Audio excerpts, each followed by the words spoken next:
Welcome. Welcome. Howdy. Well, now, ain't that handy? That, Paul. Way the road takes a bend in here, runs right by the front door. No, Mr. Clampett, this is your driveway. It goes with the house. Is this thing a house? Oh, yes, indeed. It was built by John Barrymore, one of our finest actors. Pretty fair stonemason, too. Hey, Jed! This here is dandy soil. Fine, Granny. We'll commence plowing tomorrow. But this is Beverly Hills. Dirt is dirt. Yes, I know, but why don't we look around inside, eh?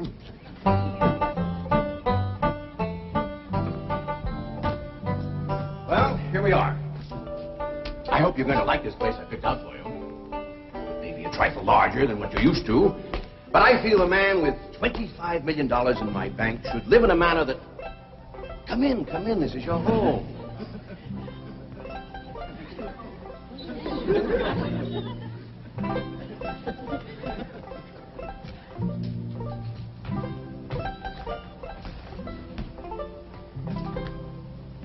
As I say, it may be a bit more than you're used to, but I'm sure you'll be comfortable. Now, my secretary will be over right away to help you with the hiring of servants or whatever problems you may have. She's a very efficient girl, Miss Hathaway. Jed? Jed? Jed? You and Jethro fetching my stove so I can get some victuals to cooking? Oh, you have a beautiful stove. Thank you. Fetch it in, Jed. You scare up some wood, Ellie. No, I mean you have a stove already installed in the kitchen. Where's that? I'll show you. Excuse us. Ellie, you go with Granny. She'll still need you to fetch some wood. Sure, Paul. Uncle Jed, guess what? There's a whole nother house up here. Jethro, come down from there. Like as not that belonged to somebody else. Darn. This is your kitchen. Oh, and here's the stove. The last word in food preparation. And speaking of food, you'll find everything you could possibly want stored right in here. See? Huh? Well, I'll leave you ladies to your culinary delights. Au revoir. Bon appetit. Talks gibberish. You said a great deal of store in this here stove, Granny. Well, we'll see. Ellie, you run out and fetch some wood. I'll get a fire to going in here and we'll see. Jethro, I hope it's all right for you to be missing school. Oh, sure, Uncle Jed. They ain't straight in the 5th grade. You're in the 5th grade already? Starting this year. Don't seem like no time at all since I went with your ma to get you started in the 1st grade. You was 6 years old. No bigger than that. We drove clean over to Oxford so you could go to the same school your pa went to. You wouldn't know that town today, Uncle Jed. Oxford? Yes, sir. Well, that town has growed and spread out and built up and just kept getting bigger and bigger. Where today, why, I bet you there must be at least 3 or 4 dozen people living there. A place like that's all right to visit, but I wouldn't want to live there. Can I be of any assistance? No, thank you, Mr. Drysdale. We were just talking about Jethro here getting back to school. Oh, well, we have some excellent educational facilities out here, Mr. Clampett. Where do you go to school, Jethro? Oxford. Oxford. Yeah, you see, Jethro's ma, that's my cousin Pearl. She married an Oxford man, so naturally Jethro, he goes to school there, too. I'm the champion crawdad eater. At Oxford? Jethro put away 3 buckets of crawdads. 4. And he's learned to cipher and everything. Cipher some for Mr. Drysdale. 1 and 1's 2. 2 and 2's 4. 4 and 4's 8. I have to take off my shoes to get any further than that. Never mind. I'm sure we're thinking of 2 different Oxfords. You see, there's one that's very, very famous and very old. That's where Jethro goes to school. Been there since pioneer days. That's how come it got its name. It's where the oxen used to ford the river. So folks took to calling it Oxenford, and later on got shortened to Oxford. Well, I'll be running. Oh, by the way, here are your keys. My secretary should be over very soon. Well, thank you very much, Mr. Drysdale, for everything you've been doing for us. Oh, it's my pleasure, Mr. Clampett. You see, I'm not only your banker, I'm your next-door neighbor. Well, say, now ain't that nice?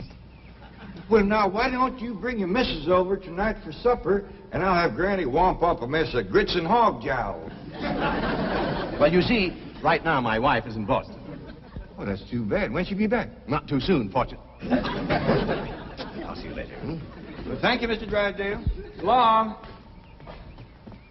Uncle Jed, you reckon one of these days I can have me a little bitty old taste of Granny's moonshine? Now, Jethro, you know the family rule about Granny's moonshine? You get your first taste on your wedding day and not before. Well, Uncle Jed, that might be an awful long time. I ain't even got me no sweetheart. How come? Why, back home, every time I get me a girl, one of them there big fellas would take her right away from me. Maybe out here in Beverly Hills. Paul, could I please have the axe? I gotta split some wood for Granny. Fetch it, Jethro. Ain't this place got a wood pile? Not that I can find, but I found a whole row of black old dead tree trunks, pretty near as high as this height. Are they kind of big for you to tackle? Well, shucks, no, Paul. They're only this big around, and all trimmed and topped and strung together with the black rope, so as no matter which one you cut, the others keep it from falling. Somebody had a right smart idea there. Just the same, I think I'd rather have Jethro do the cutting. Oh, Paul, let me. Cutting trees and chopping logs ain't no work for a girl. I'm just as strong as Jethro. You ain't neither. I am so. You ain't neither. I am so, too. You want to wrestle. Darn too. Now, here. That ain't no fair fight. Somebody's gonna get hurt. Now, yeah, you see? You're getting too rough. Jethro. A person can get crippled from a hold like that. Get up from there. I can't, Uncle Jed. You turn him loose and get up from there before I take the strap to the boot. Now, here, you get out there and chop down one of them tree trunks and saw Granny some nice logs. Yes, sir, Uncle Jed. Could have whooped you if you hadn't tripped me. Okay? Come back here and sit down. I want to talk to you. Whooped him fair and square, and I'll do it again. You won't. That's what I want to talk to you about. Ellie Mae, you're getting too big to wrestle with boys. I ain't as big as Jethro. Big that way, I mean, growed up.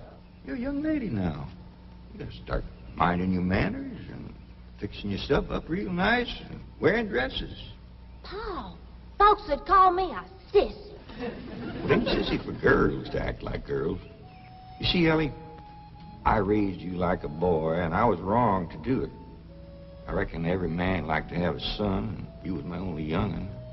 And when your ma passed away, I just decided to turn you into a boy.